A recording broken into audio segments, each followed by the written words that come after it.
So today, last session of the study, as far as Joshua is concerned, we should be able to complete the last 3 chapters.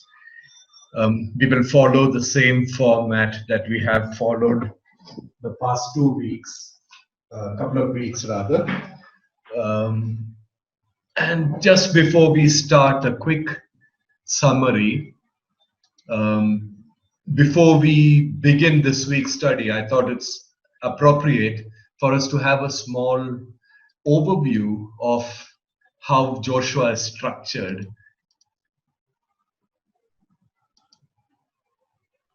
Okay, so if we, it's just before we go on. So if you look at recall the structure of Joshua, it is split into actually 3 portions. The first portion goes from chapter 1 to 12. It deals with the opposition the Israelites face in their taking possession of the promised land.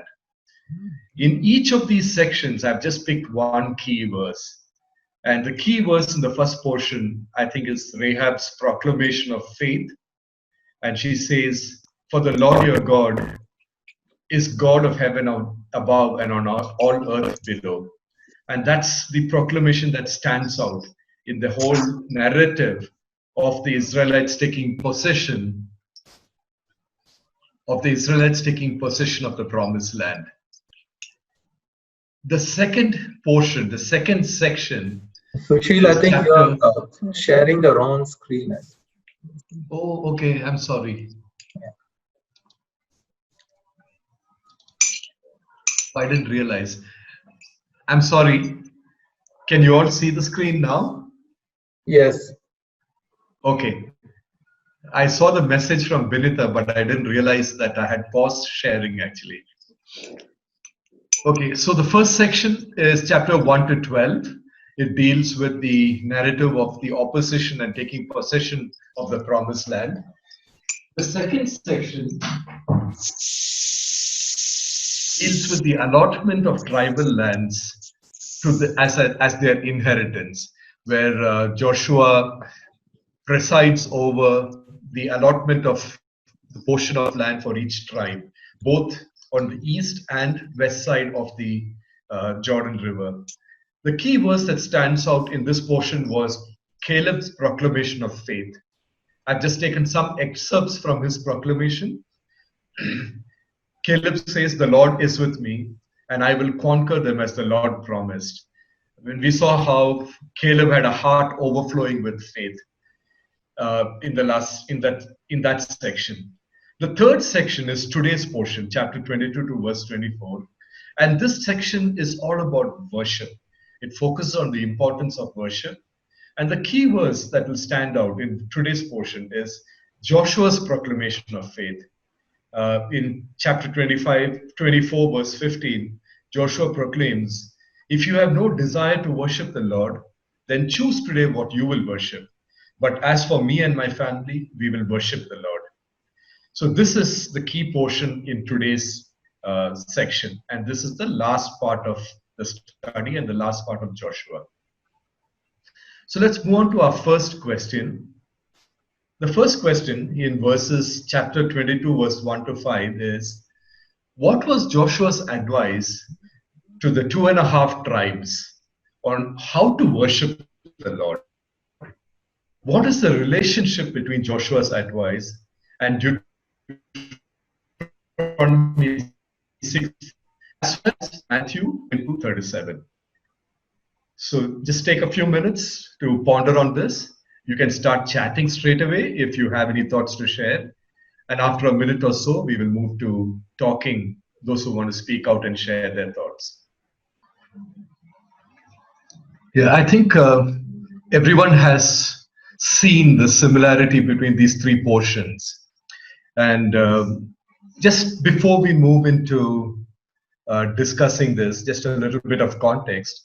In this portion, Joshua is actually, if you see carefully, when the book of Joshua started in chapter 1, verses 12 to 15, Joshua in that portion, the beginning of Joshua, calls on the 2 tribes of Gad Reuben and Gad, and the half tribe of Manasseh, to honor their commitments to help their brethren conquer the promised land. And that is before they settled down. They had their allotment on the east side of the Jordan River. And in chapter 22, the portion we are referring to now, verse 1 to 9, Joshua is bringing this period of their national history to a close. The 2.5 tribes have kept their promise, and they're now being released from their commitment. So chapter 22, verse 1 to 9, and chapter 1, verse 12 to 15, sort of brackets that portion of Israel's history. And the two ends of this bracket are the 2.5 tribes honoring their commitment. And before Joshua dismisses them and tells them that you have kept your commitment, now you can go back and enjoy your land, he gives them a piece of advice. And that's the key part in this portion. That is verse 5. I'll just read that out. Joshua tells them, but be very careful to keep the commandment and the law that Moses, the servant of the Lord, gave you. To love the Lord your God, to walk in all his ways, to obey his commands, to hold fast to him, and to serve him with all your heart and with all your soul. Yes, if you remember Deuteronomy 6:4, that portion is called Shema Israel, and that is in the faith of the Jews, that's a central portion. That's something that they repeat every day. And that is the portion that Joshua is calling on when he asks the 2.5 tribes to keep the faith, even when they go back and settle down. So if you read that portion carefully, there are quite a few things that Joshua is actually telling them to do, right? He is asking them to obey the Lord's commandments and laws. He's asking them to be loyal to the Lord and to serve him, right? And both these commands are predicated, they pivot around that central command, which is love the Lord your God with all your heart, with all your soul, and with all your might. So Joshua seems to indicate that your true obedience and true loyalty and true service will happen only when you love the Lord with all your heart, with all your being. So Joshua captures the essence of worship. One thing we will notice is between chapter 22 and 24, there is a focus on worship the Lord, on how we should worship the Lord, how not to worship the Lord, what are the costs of worshiping the Lord.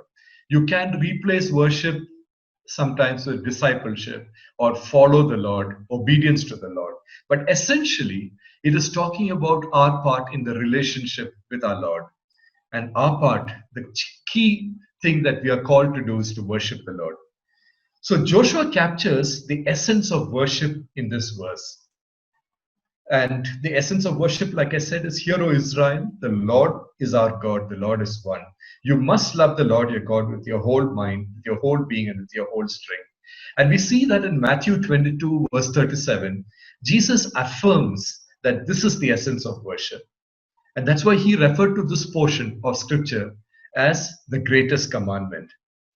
So worship is not only song, praise, and worship, it's every aspect of your life. And such worship is only possible when you love the Lord with all your mind, with all your strength, and with all your being. Okay? We can move to the next question.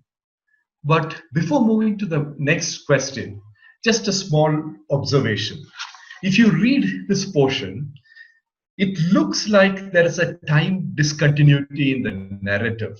Because when you come up to verse 9, you see that, or rather 8, it seems to indicate that the 2.5 tribes had crossed the river Jordan and they had gone back to their land in the plains of Moab. And verse 9 starts with something that is happening on the Canaanite side, on the western side of the Jordan River. So there seems to be a discontinuity. And I think the narrative is just set that way. It is not in a sequence. I may be wrong, but that's how it seems to be. Because verse 10 onwards, it appears that some time has elapsed from the narrative ending with verse 9. So perhaps it is that God settled down on the plains of Moab, It is not probably while they were traveling from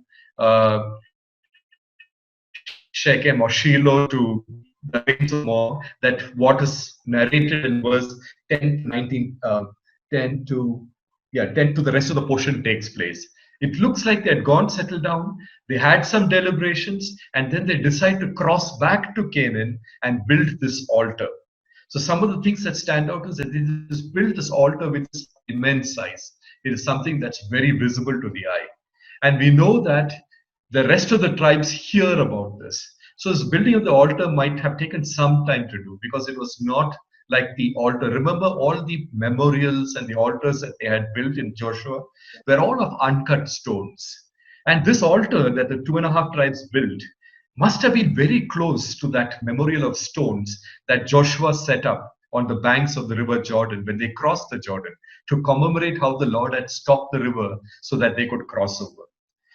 So the 9.5 tribes in Canaan hear about this, and they are very troubled. It seems that this building of the altar has threatened the fellowship and the ability of the 12 tribes to worship together as a community. Why is it so troublesome? If you read Deuteronomy 12, 5 to 11, you'll get a clue as to why the building of this altar had troubled the Israelites so much. So just look at that portion and deliberate on what threatens fellowship. So clearly the altar had threatened it. So what is it about the altar that threatened the fellowship of the 12 tribes and threatened their ability to worship together as a community? If anyone has anything to share, you can speak out.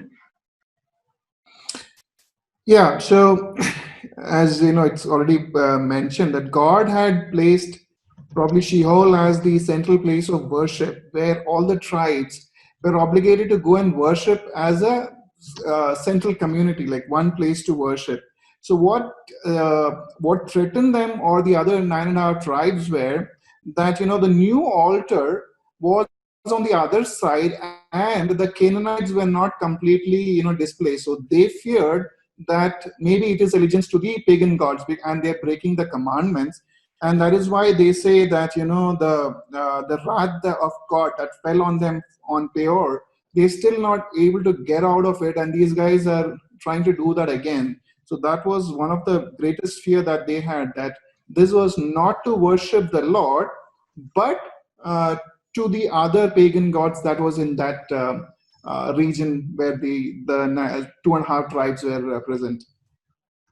Okay. Okay, so two things stand out. One is from the reading in Deuteronomy 12, chapter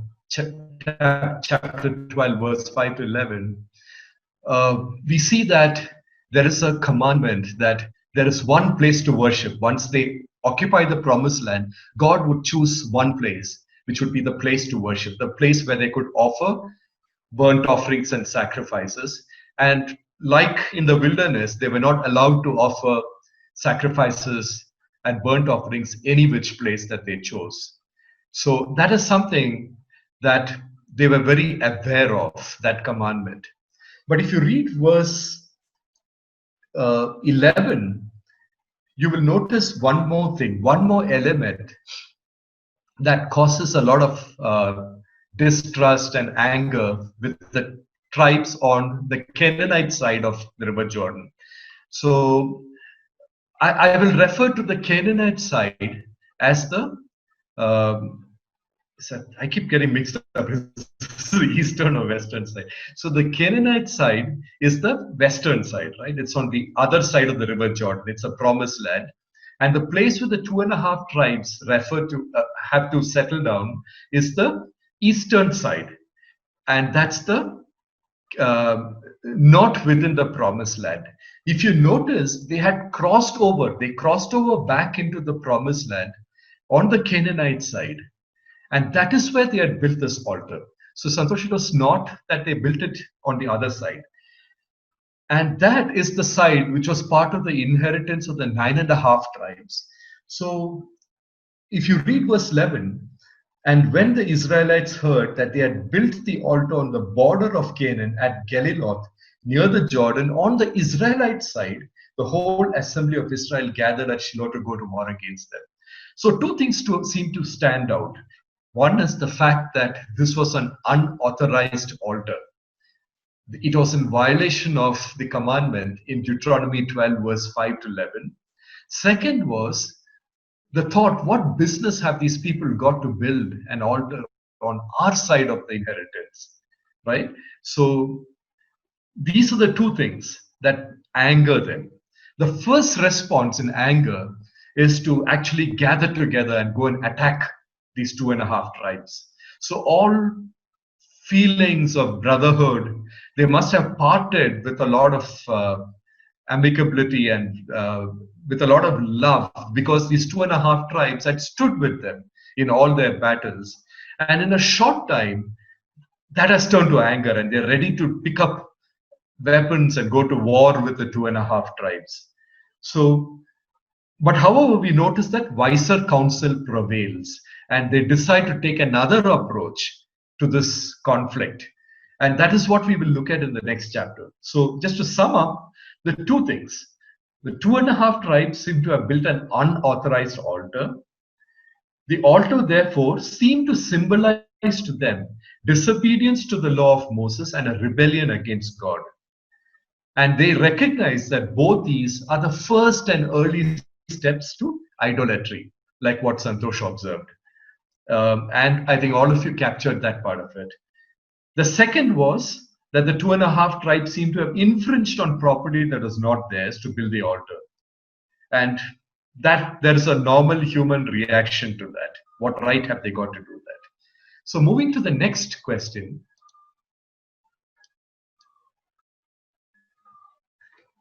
Verse 13 to 20. So in their solution, the 9.5 tribes, instead of going out to war with them, just before we go on, I just noticed some chat that one from Jisha, did this all point to Jesus Christ, the one place? I haven't thought about it at that level.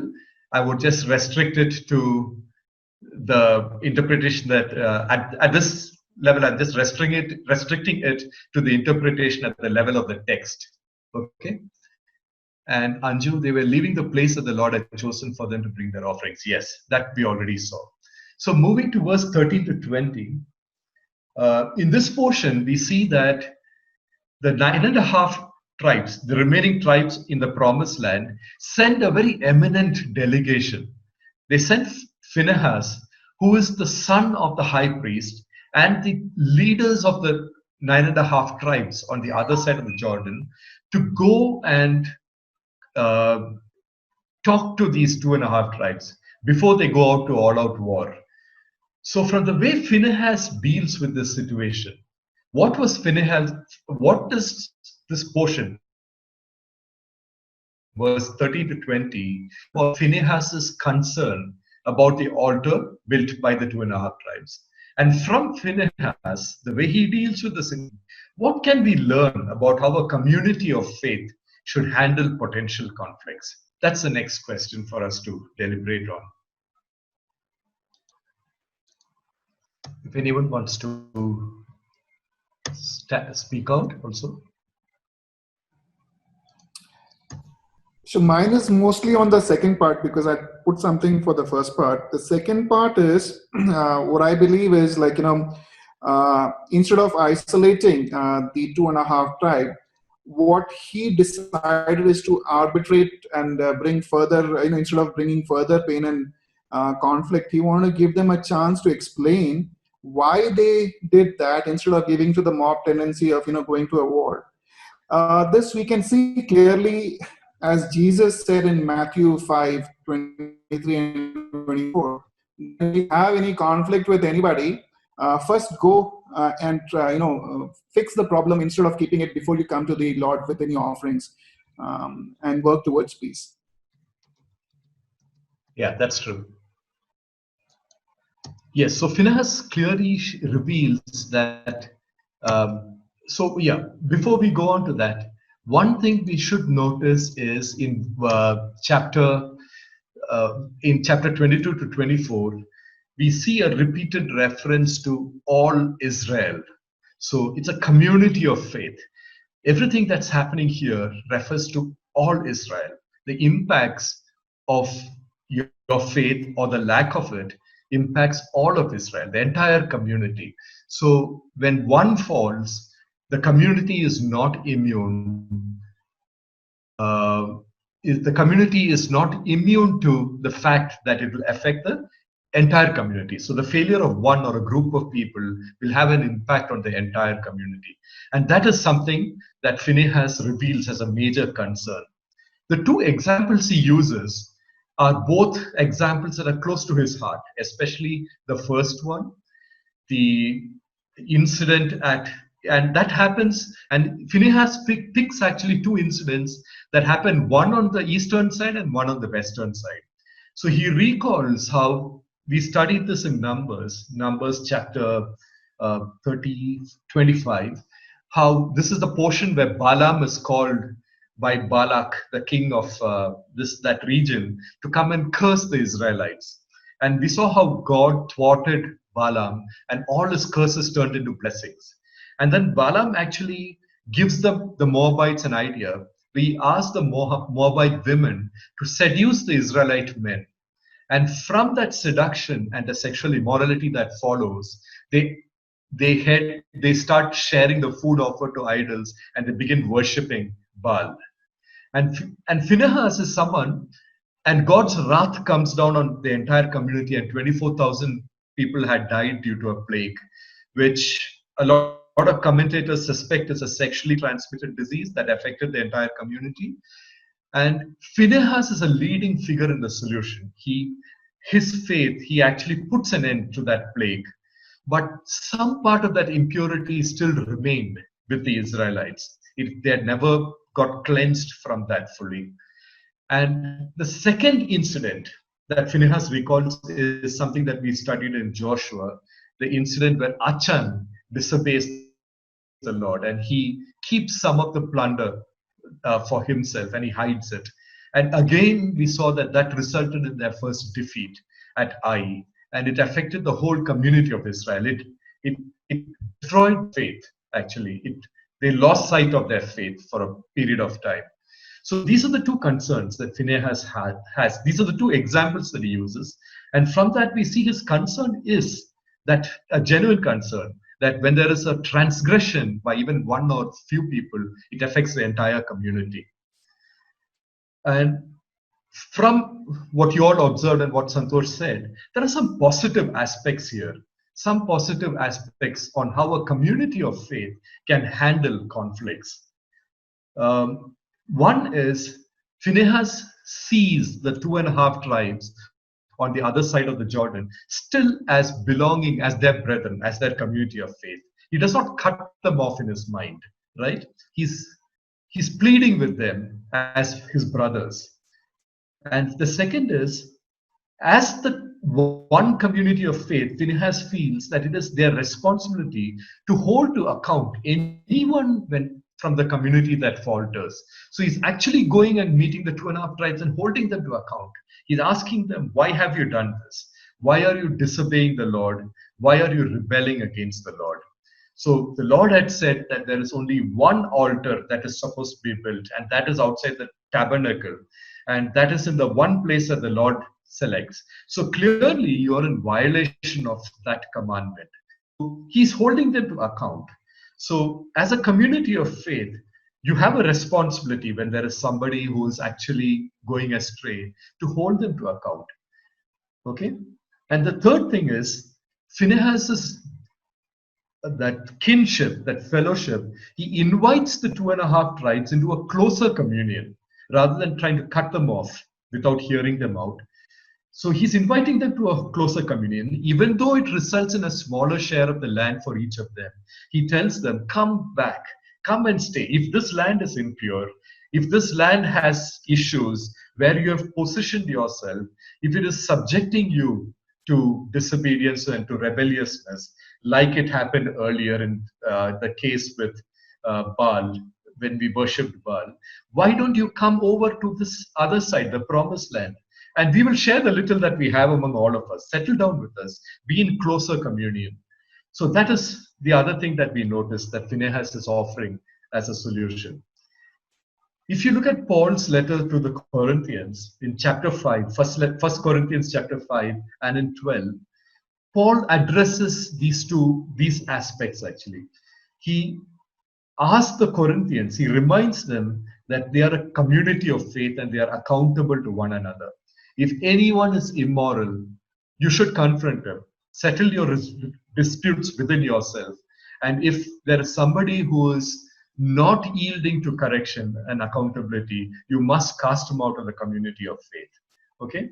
And then he reminds them in chapter 12 that they're all members of one body in Christ with no divisions. And as members of one body, they should have mutual concern for each other. Okay? So some lessons for us in summary as a community of faith in how to handle misunderstandings and conflicts are. One is respond with concern for the holiness of every member of the community. Because our community is built around the holiness of God, we must respond with concern for the holiness of everyone in the community. Second, we must have the courage to confront with love. Don't confront if you're unwilling. Why courage to confront? Because the solution might be that you have to make a sacrifice to help them and to help restore their faith. And you must have the courage to do that. So to do what it takes to restore people to the community. And second is make a genuine attempt to reconcile rather than to rush into battle, to rush into a fight. And lastly, try to see the issue, the situation from the other person's perspective. There might be a misunderstanding. There may be something wrong in the way they understand an issue. And that might be the reason for why there's conflict or why the perceived disobedience has happened. With that, that sets it up nicely for the next question. So we see that Phinehas has said his part, and now let us look. He gives the 2.5 tribes a chance to actually make their case and to tell why it is that they built this altar. So in verses 21 to 34 of chapter 22, the 2.5 tribes, remember that we referred to them in the last class as the borderline believers. That is because they had an absence of commitment. They came all the way to the border of the promised land, but they did not want to go in. Right? They wanted to hold on to possessions on this side and not in the promised land. So what are some of the consequences of borderline faith on true worship? Read 21 to 34 and look at it from this perspective. I've just chosen this perspective. There seems to be some consequence of the choices that the 2.5 tribes have made, which impacts their faith, which impacts their ability to have fellowship with the larger community. And what has Jesus got to say about true worship in Matthew chapter 19, verse 16 to 22? So just look at that portion and look at that portion in the New Testament and deliberate on this question. Anyone wants to share anything, you can speak up. On the second part, actually, if we look at it, it is mostly like if you look at the rich man, he was like he had in worldly sense, he was a great man, right? Because he was following all the laws, everything, like, perfect in the worldly sense. He had great morale. He called Jesus great teacher and all that, and great track record in following everything. But when he was given a choice between wealth and God, that's where his commitment came into place. So where do you prioritize yourself and where do you place your God is at the end what comes up that's where we'll have to see where do you place first. Is it it need not be wealth also, like, because that guy was a rich man, that is why we put it as a rich man, may not be wealth. Maybe we place our job, our kids, family, or something else, right? What do we place and what do we give priority over God? God's promises, what comes to as a true worship. True, very true. That's very true. So like I said, anyone else? Anyone else has any observation? Okay. So in the last lesson, we referred to the 2.5 tribes as borderline believers because they literally came to the promised land but chose to settle outside it. And some consequence of this absence of total commitment can be seen in their response to Phinehas. One is their response seems to indicate that because they are outside of a close fellowship, that they have chosen to hold on to something which is not where they should be, they have lost faith, that they seem to have lost trust in their fellow believers. They feel that the tribes on the other side in the promised land would exclude them gradually from the community of faith because they are not in full communion with them. And so that is one concern that seems to come out. So all these concerns, when you're not in full communion, when you're not fully committed, these are all the concerns that actually plague people, right? That is one of the concerns they had. The second is, you notice that they are very willing to observe the letter of the law. They say that we are willing to travel to the tabernacle to worship and make their sacrifices. We built this altar as a memorial and not as an altar. It is only a symbol of this altar which is going to be in front of the tabernacle, and it is a memorial, not a real altar. So they say whenever we have to worship, whenever we have to offer burnt sacrifices, we are going to come across and offer it only on that one place, that one altar that the Lord has commanded. They're willing to do all of this. They're willing to take the commands literally, but they're unwilling to cross and settle in Canaan. So literal ritualistic obedience to the Lord commandments, but not a full commitment to actually be in full communion. In short, they are willing to obey the letter of the law, but unwilling to surrender their independence and self-determination to the lawgiver. So obedience to the law, but not to the lawgiver. And this is the essence of the lesson that Jesus teaches us with that incident with the. So if you remember, the rich man had come to and asked him, "Teacher, what good thing must I do to attain eternal life?" And Jesus tells him that obeying the commandments alone is not enough. Complete surrender is required. And that is like what Santosh observed. That is the key to true worship. He said, if you wish to be perfect, I'm just paraphrasing Jesus' statement in a slightly. Jesus told that rich man, if you wish to be perfect, go sell all your possessions, give the money to the poor, and you'll have treasure in heaven. Then come and follow me. So true worship requires commitment, total commitment to the lawgiver, and not just to the law. It's the lawgiver who has to be the center of your attention, to the focus. And that is something that will happen only when you're in full communion with all the worshippers. So you cannot stand out, you cannot keep one foot out, you cannot have other priorities and just ritualistically worship and consider that your worship is true worship.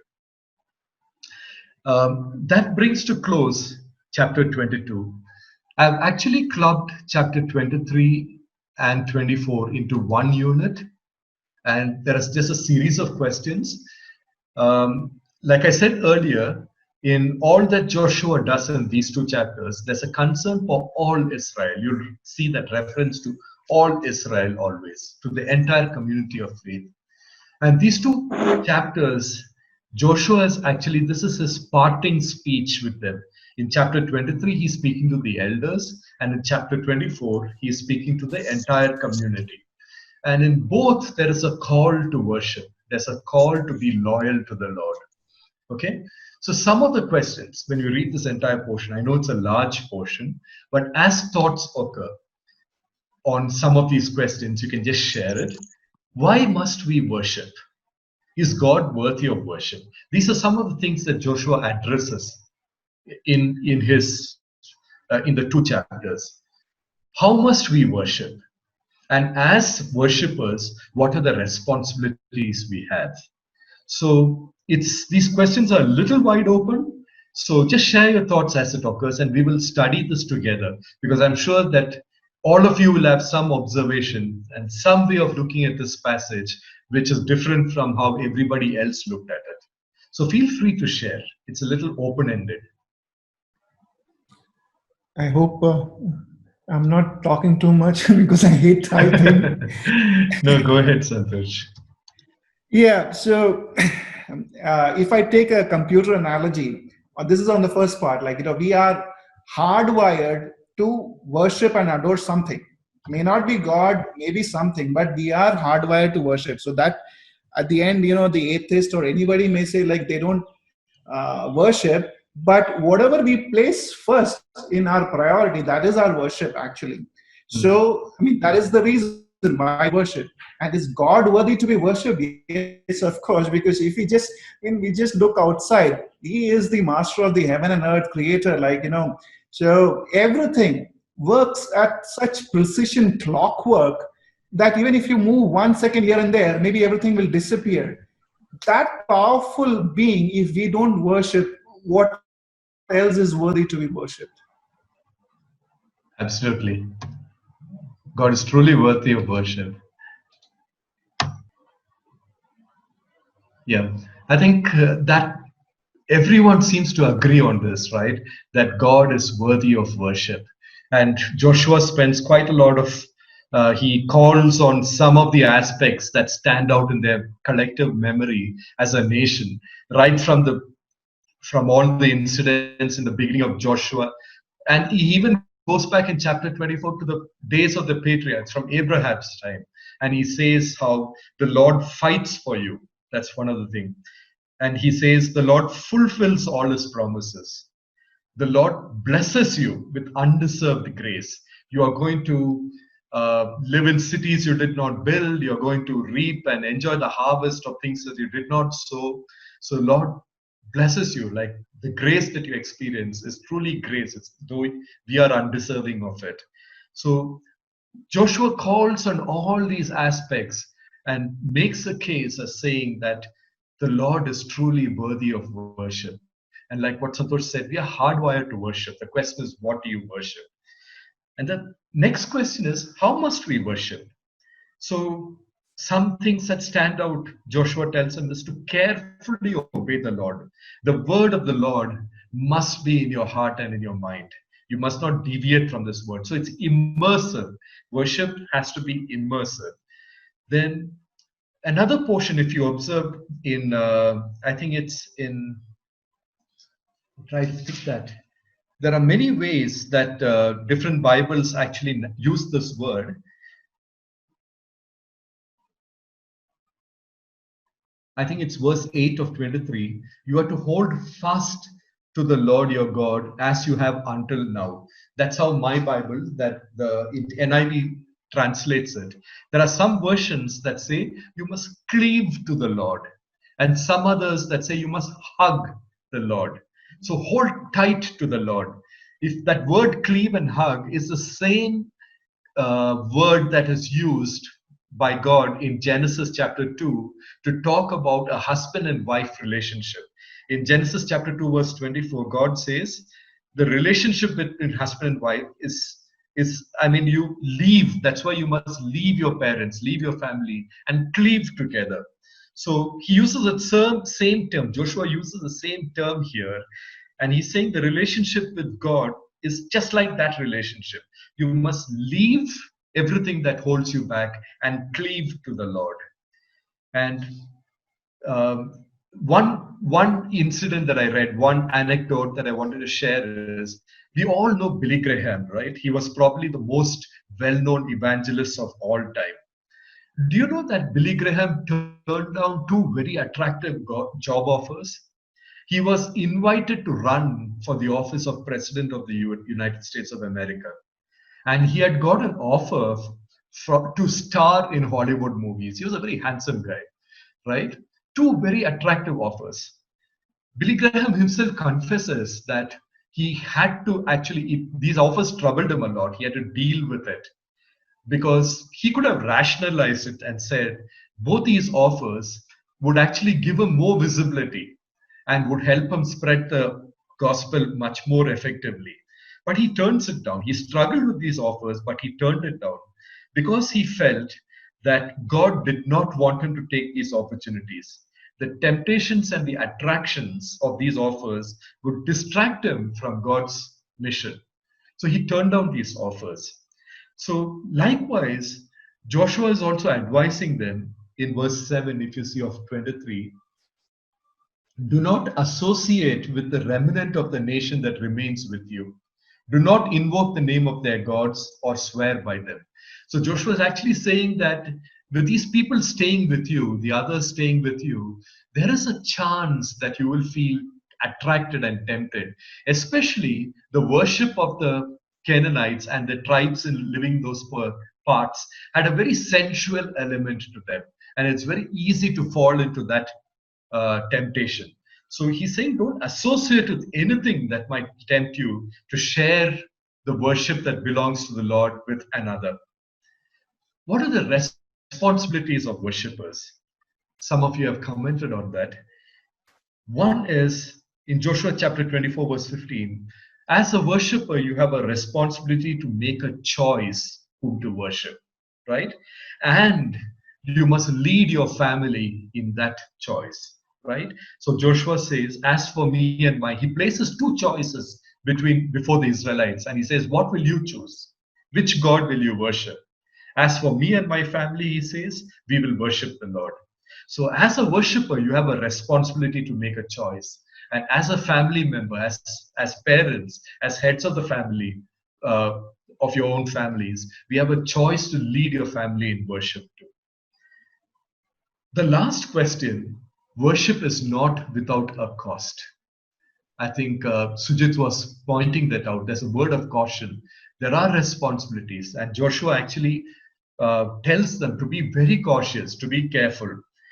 Joshua is discouraging them in chapter 24, verse 19 to 23. He's discouraging them from making this a very light-hearted commitment. He says it demands total commitment. Worship to the Lord demands total commitment because you are going to go counter-culture. You're going to go against the culture around you. So you must put aside your foreign gods that are among you and submit to the Lord God of Israel.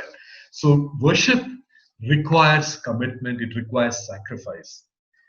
And so I'll just sum up with that much here. Yes, Santosh says, like from John 4, 23, 24, we must worship in spirit and truth. And we're not to look at the worldly things around us, right? And so that sets up the context nicely for the next question, which is, when you move to Luke chapter 14, verse 25 to 33, and when you consider Joshua 24, verse 19 to 23, Joshua is discouraging light-hearted commitment. He is warning them that to be very cautious because commitment and your choice to worship the Lord comes with consequences, comes with difficulties. Likewise, there's a cost to following or being a disciple of Christ. Luke 14 refers to that portion, right? What is the cost of discipleship? What is Jesus saying in Luke chapter 14, verse 25 to 33 about the cost of discipleship? So discipleship is conforming yourself to a full worship and following of the Lord Jesus Christ and full obedience. So what has Jesus got to say about the cost of discipleship in that portion?